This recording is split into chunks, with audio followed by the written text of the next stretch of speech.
Okay, I'm gonna go ahead and get started. Looks like it might just be me and you, Robert. Um, so let's do this thing.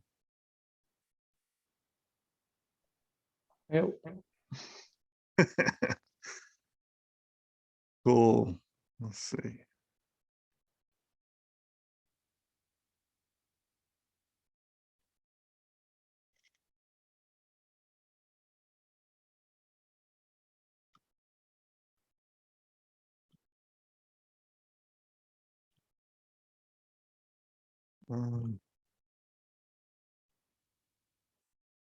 Hang on. Wait.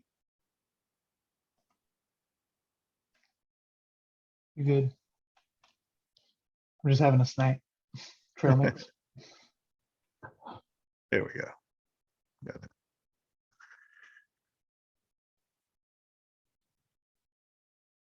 All right. Hopefully you can see my screen okay. Cool. So today we're going to talk about Node.js, and I've got a little presentation to do regarding Node.js, well, a serverless framework called Architect.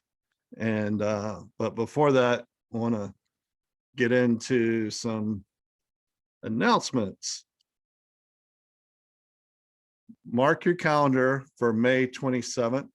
I've got confirmation that the distinguished engineer at Cypress will be giving a presentation on visual testing. And he's a really great guy, Gleb, and he really knows his stuff when it comes to testing, especially visual testing. So I think it'll be a fantastic presentation.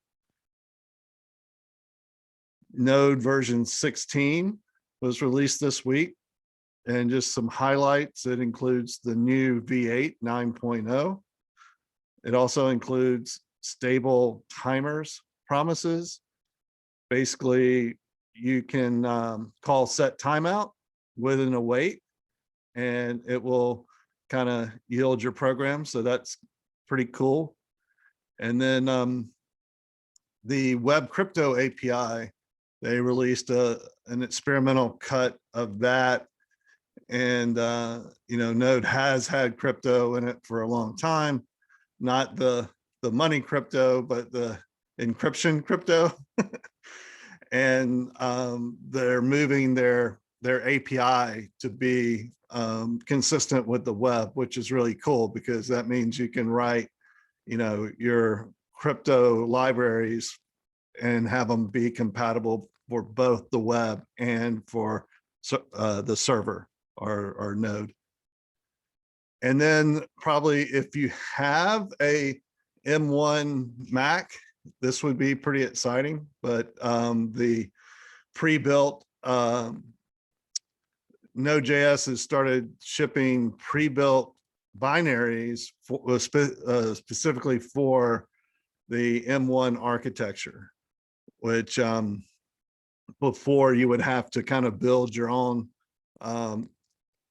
Node runtime to run in that native chip architecture, or use the Rosetta, I think is what it's called, that converts Intel to ARM.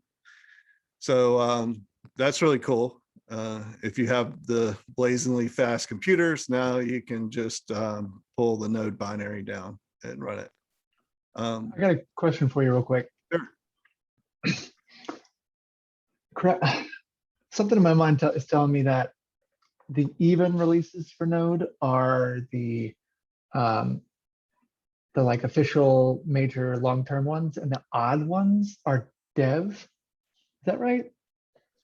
Yeah. So the even ones will be officially supported long-term, right?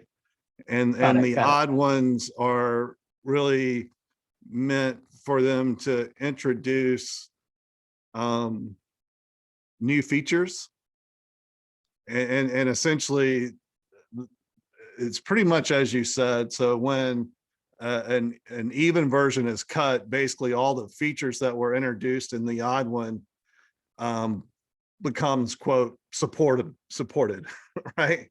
But they'll never support long-term and odd release. They do support the odd release in between the LTS release and the current release. And what support means also, to be clear, is that if they find any kind of security vulnerabilities, they'll patch those. So you'll get, 16.1, 16.2, et cetera. 16.0.1. Right. Very rarely, but I think they do or have in the past introduced a feature in an even one, in a minor thing, but it was always additive, right? It was never breaking. So does that help a little bit? At least as best as I can explain. Yeah. Yeah, I couldn't remember. Thank you. Yeah. Yeah. So I feel like there's a shift going on in web development, and it's kind of shifting in two spectrums, if not more. But traditionally with web development, you would, kind of have a web server, right? Like Express or Happy, and then you would, use that to build your app and mainly manage your server business logic and your front end assets. And those assets could be JavaScript or CSS or images, et cetera. And then it was up to you to figure out how you deploy that to production, right? You would set up servers, put a load balancer in front of it, set up a domain, set up all of these things. And make sure no one's trying to join. And that could get challenging. So there's, kind of platform as a service, right?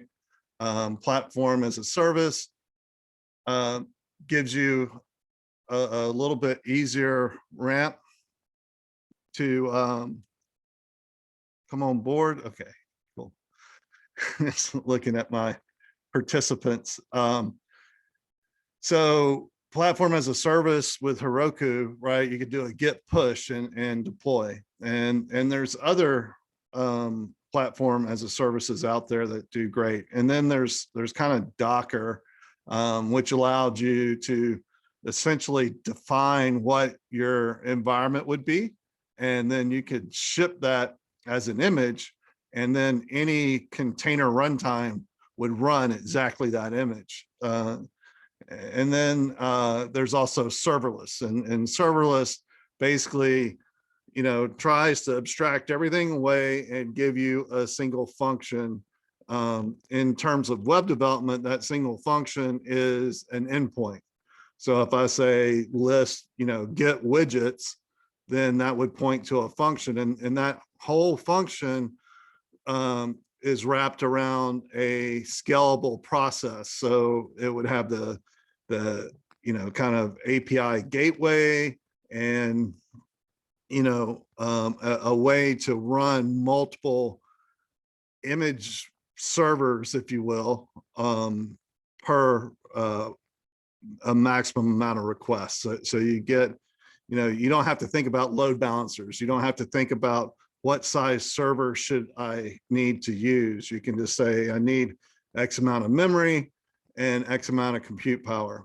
And I think that's really, really interesting. And I think there's places for both. And then the last thing that's kind of coming about is this idea of edge computing or edge platforms like Cloudflare Workers, which basically allow you to distribute server code to as if you would do a content delivery network. So you would ship your code instead of to like Amazon East Coast 1, you would ship your code to 60 different service centers around the world, right? And then and that would be essentially at the edge, and their technology figures out if I'm in Australia, then I'm going to hit the closest edge in Australia, or if I'm in the United States in New York, I'm going to hit the closest edge in New York. And while you distribute maybe your static assets that way, and this will allow you to distribute using the web worker API, some server attributes. So you have to write it kind of like what you would write a web worker, right? So you have event handling, but it does introduce kind of these different ways of doing things that kind of change how gives developers options on how they've been doing it before. And Architect is one of these frameworks focused around serverless, and it's just a different approach. And I wanted to bring it up because I think one of the major use cases of Node.js is web applications, right? Really, the first thing I remember is seeing, a web server written in 3 lines, right? So that's pretty powerful. And Architect is an opinionated serverless framework, and it's really focused on developer experience, but its principles are very minimalistic, right? It wants to remove noise and friction and really allow the developer to get stuff done. The way that it kind of prioritizes that is, first thing with serverless frameworks, well, serverless runs in the cloud, right? It's a function that runs in this infrastructure in the cloud that you don't have to think about. Well, you want to be able to run locally, right? You want to be able to run locally in C. So it gives you a local dev environment that emulates the serverless environment. And it gives you smart configuration, or a common term is infrastructure as a service. And I'll show you what that looks like. But the gist of it is I should be able to declare what I want to happen and then allow the framework to do the heavy lifting. And that's what a configuration does. And then secure to least privilege. This is really important. As you provision infrastructure on a platform, you don't want that infrastructure to be empowered to create accounts or empowered to delete accounts, right? Or to send emails to people, etc. So it's important that what you deploy has as least privilege as possible to do things. And then the last is open source and open governance. This framework is managed by the OpenJS Foundation, and also has a pretty open governance, which means that they'll release updates every so often, and they go through a regular release process. Some opinions, right? It's opinionated, so it's like they're really focused around marrying with Amazon Web Services, specifically Lambda, the API gateway, and services like S3, SQS, etc. And again, that kind of gives them the ability to create this declarative configuration, which you'll see. So a quick demo. See if I can split my screen here. Go. And just reduce the prompt because that's annoying. So to get started with it, one thing is you need the AWS CLI to install, and you can develop without an account, but if you want to deploy something, you'll need an Amazon account. And they have a really great free program where you get a bunch of free stuff. I think you can really deploy a lot of simple apps using this technology and spend pretty much the cost of a domain a year.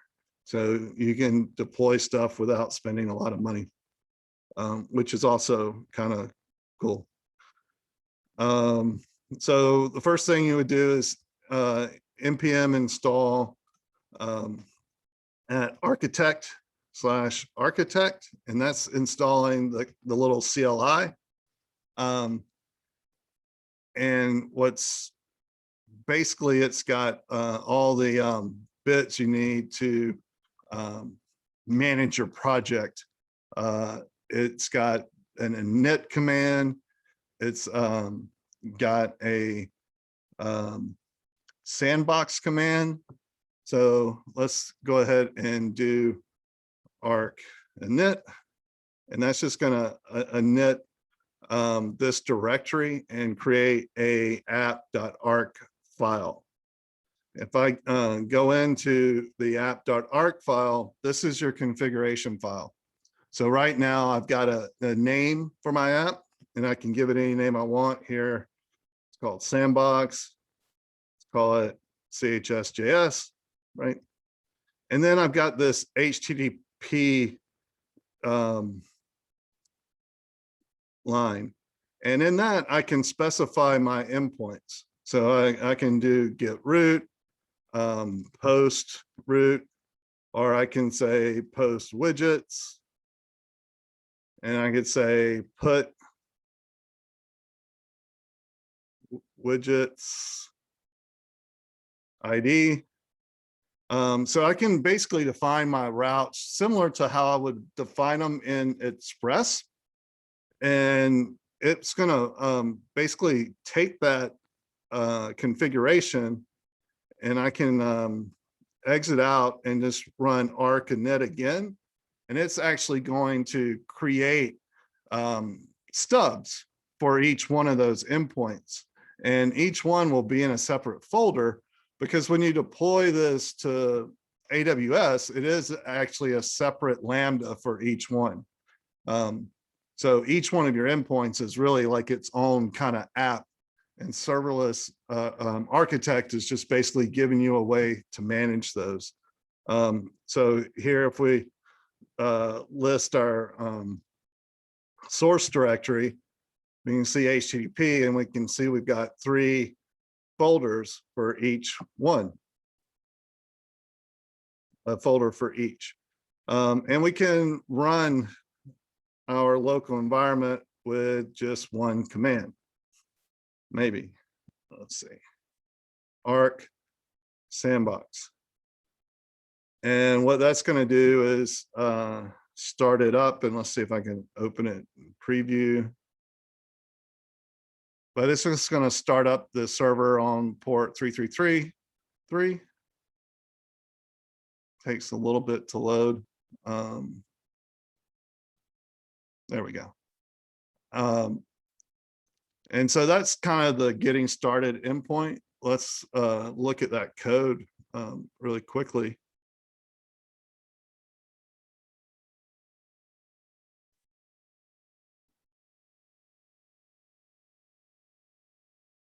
So one of the cool things about it that's a little bit different, it takes a little bit to get used to, but it's a better pattern. And I'm starting to see this pattern in more and more frameworks. And that's really where with Node, you would get a function and it would have a request and a response. But I'm starting to see more and more where we're getting a function and it passes the request. And then you return essentially a response object. And that object has like your status code, any headers that you want, and any body. And the benefit of that is you're not having to, get this response injected and then set all of these things that may or may not be set at the right time, and then kind of sending that back. So this kind of approach makes things composable, right?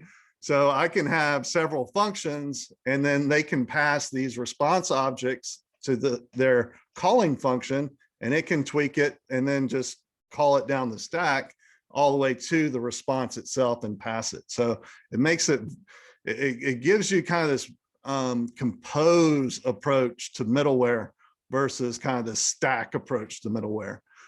So it just flows better on like handling things coming in and then handling things coming back out. Does that make sense? Great. Oh yeah, this is how I would have always have expected that to have worked. But when you get the response object, you're like going in, you're mutating it, you're not really sure what's being inherited with that object unless you like log it out. But here, when you're returning, everything that you're returning is what you're returning. It's here. Exactly. So, and this really boils down architect is it really tries to, not do too much magic, keep things simple where you can extend. So you can use a template language, you can use all kinds of things as long as it boils down to a string as your response out the door. If you want to make it an API and send JSON or XML, you totally can do it. It's right there in front of you.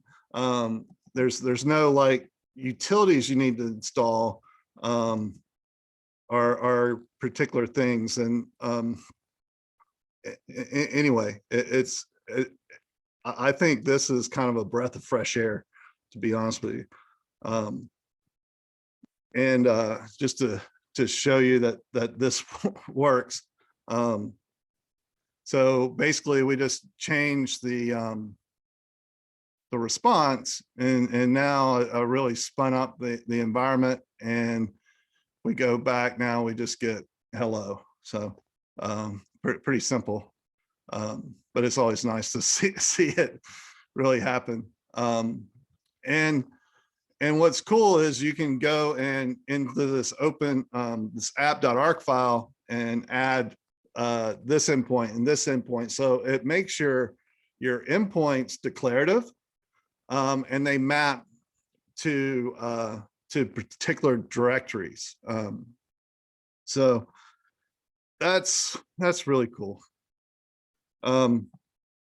Now, one of the things that is included in the box, which takes care of several kind of pain points, is this notion of a module called architect functions.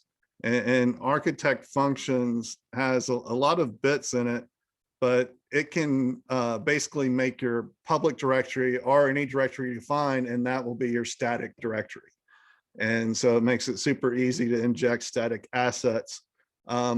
Session management uses HTTP only cookies that you set, but you're setting it like a key value store or an object. So when you set it, and it takes care of the cookie passing for you automatically, which is nice.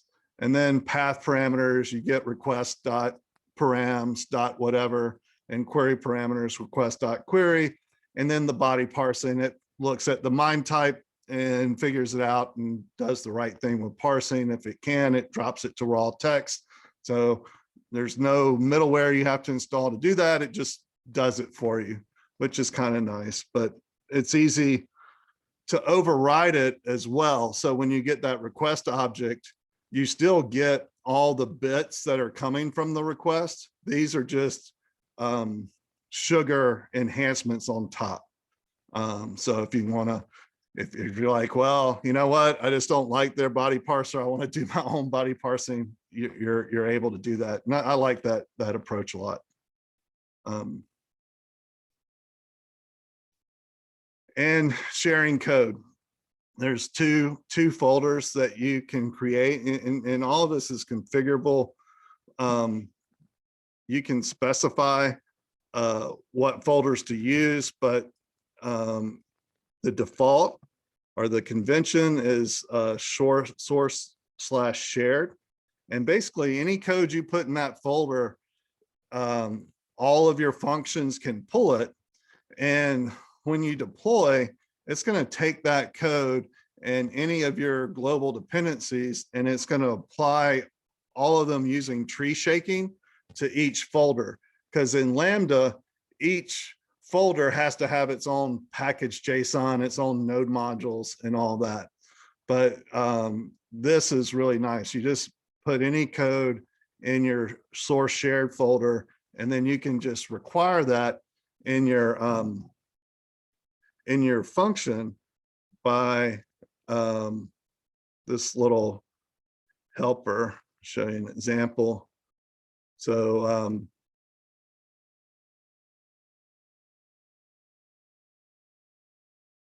it would be like, let's say we had a template, be require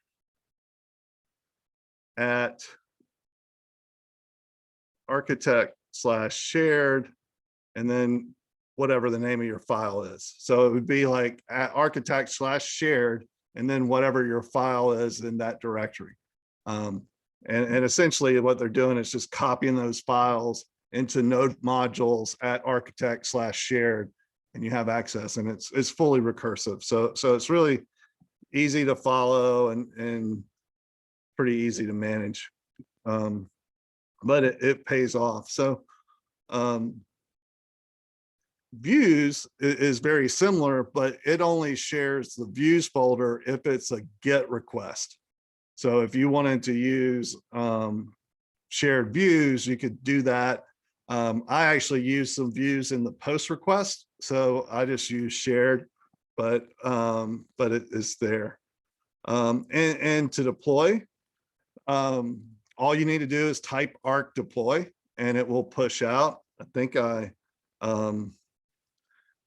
did that, or can do that here. And the one thing to note is that you do need an access key and a secret. So you would set that up as an environment variable, and then just do arc deploy. And that'll basically figure out your AWS credentials, what you specified, and push. The other piece is this will push to what they call a staging environment. And then you can say arc deploy production, and it will push to a production environment. So they go ahead and carve out both the staging and a production for you. Maybe I've got some configuration work to do. But that's pretty cool. Just keep it simple. There's more. You can do notifications, create events where you can trigger via notifications, pub sub, schedule tasks, and all these are kind of wrappers around the AWS services, so you don't have to think about their API or whatever. You just really declare that, and it'll generate a function, just like it generated a function for your endpoint. You put your code in there, and it just works. And I do want to take a minute and show an example of some stuff I've been working on. Of course, the server timed out. But I've been working with Architect and this technology HTMX, as well as Hyper, and putting together kind of a demo with all of this. And just to show you kind of a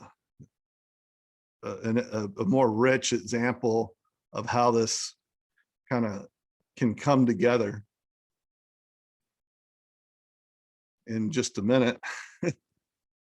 But let's see. Yeah.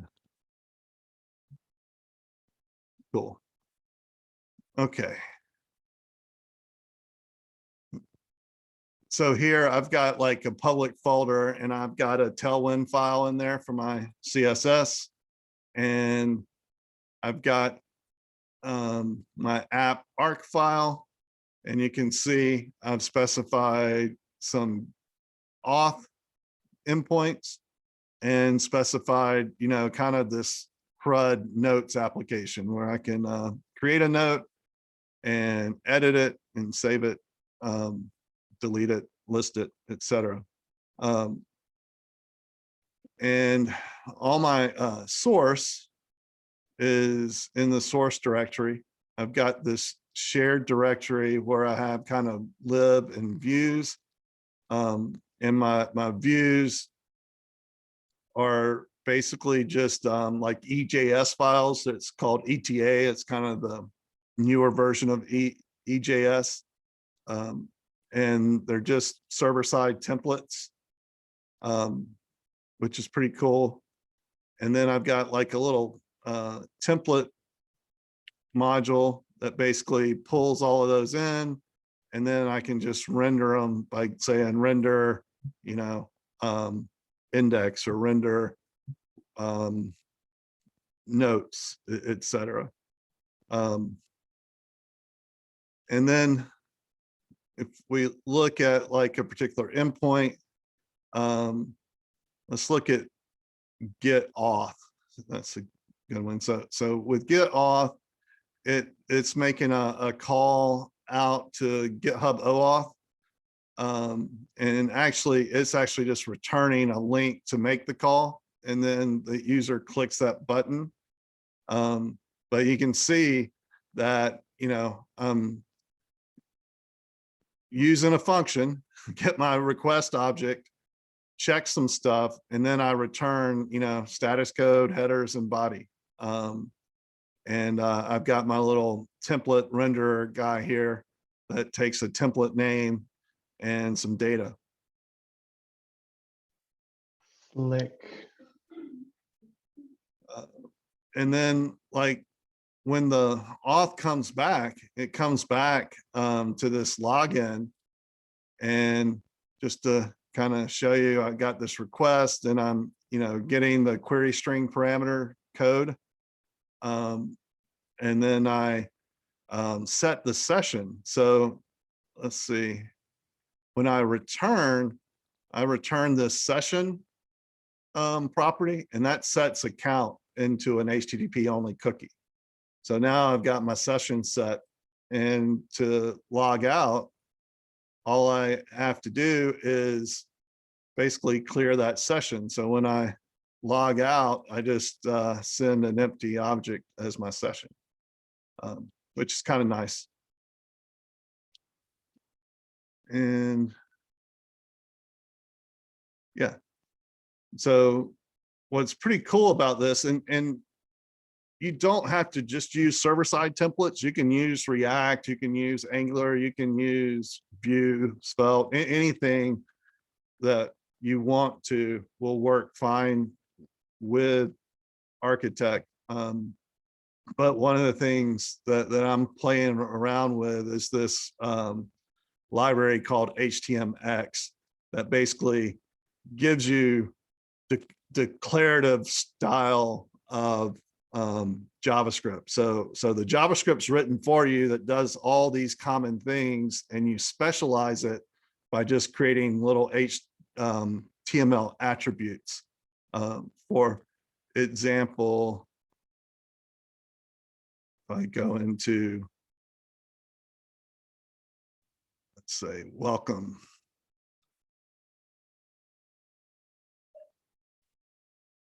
So let's see. Maybe let me see if I can't remember.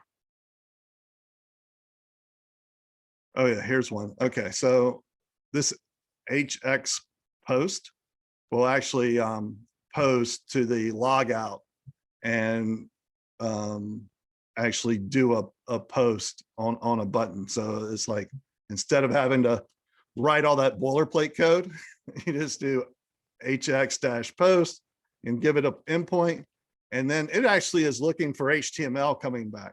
So it'll take HTML and come back, or it could take a 302 redirect. So it's really kind of like this server-side template framework with kind of this declarative JavaScript library on top, and I think it's pretty interesting. It's really interesting how it's coming together. Things are you know, really, I don't want to say cleaner, but they feel cleaner right now. You only really know when you get into some of the details, but anyway, Architect is definitely something to check out, especially if you want to put together some quick prototypes, or if you're building something big. I think Vercel or Architect are these serverless kind of frameworks are really worth checking out, because you again, you don't have to think about data centers or servers or things like that. So yeah. Any questions? Oh, that's really cool. Surprised I haven't heard of it, but there's so many things out there nowadays. It's kind of like, it's all noise. I'll see what sticks around for a couple of years. Yeah, yeah, and there is a lot out there, and Kubernetes has taken over a lot of stuff, but I do think serverless is for real, and tools like this just keep getting better and better. Nice. Well, thank you for this. Yeah, thanks for your time. Hope you have a great evening, and talk to you soon. Cool. Yeah. See you.